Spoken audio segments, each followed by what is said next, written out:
IDF strike in the past few hours.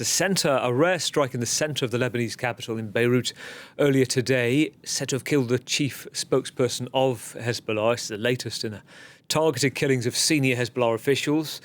It comes as Lebanon, as we talked about yesterday, is officials still considering a US-led ceasefire proposal. Israel also bombing several buildings in Beirut's southern suburbs, the area where Hezbollah has long been having its established headquarters. There were warnings there for people to evacuate. So let's bring in some context. Let's go to Beirut. Let's talk to Rawad Taha, our correspondent there. Rawad, great to talk to you tonight. First of all, tell us about the head of media operations, what you know to have happened. This is somebody who was, on Monday, he was giving talks in a press conference to journalists just a few days ago. Indeed. So a few hours ago, I was standing just right here in this room when a blast shook only a few blocks away in central Beirut. This airstrike has killed the head of Hezbollah's media relation unit, Mohammad Afif, along with his bodyguard and a number of other Hezbollah individuals. Moreover, a number of people have also been injured, but it has been reported that there were no civilian casualties in that airstrike. It is one of the rare times in the past few weeks when central Beirut was targeted and not just its suburb. Mohammad Afif is the head of Hezbollah's media operations unit.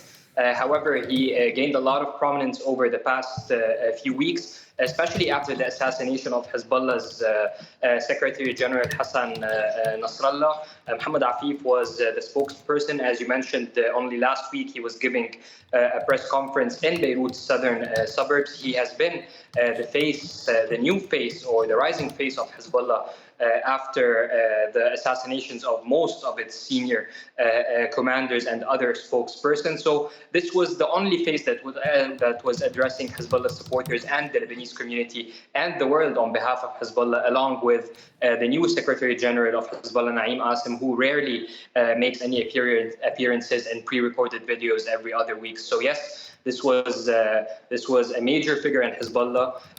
Hezbollah and affiliated allies have condemned this assassination, considering the fact that Mohammad Afif is not a military commander, rather than a civilian commander leading on the group's media operations and not military operations. OK, so it speaks to what appears to be this apparent targeting of the voice of Hezbollah operations. Is this somebody you'd dealt with in the past? I know that he dealt with a number of journalists in the south of Lebanon.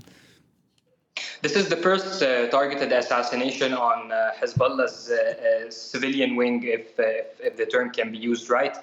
So we've seen some targeted assassinations of journalists over the past few months, and especially during the beginning of the war of the attrition. We've seen Isam, our colleague in Reuters, who was assassinated more than a year ago near the border, along with a number of other colleagues who were injured. We've seen reporters from the pro-Hezbollah media outlet Al-Mayadeen assassinated in southern Lebanon, as well as a very recent airstrike in the area of Hasbaya, which targeted a cameraman from Al-Manar, also Hezbollah-affiliated media outlet, as well as Al-Mayadeen. But this perhaps is the first high-ranking assassination when it comes to Hezbollah's a non-military wing, if that term can be used, or if this is how the Lebanese media and the people here in Lebanon are putting it in context. Rawad, good to talk to you. Rawad Taha, our correspondent in Beirut.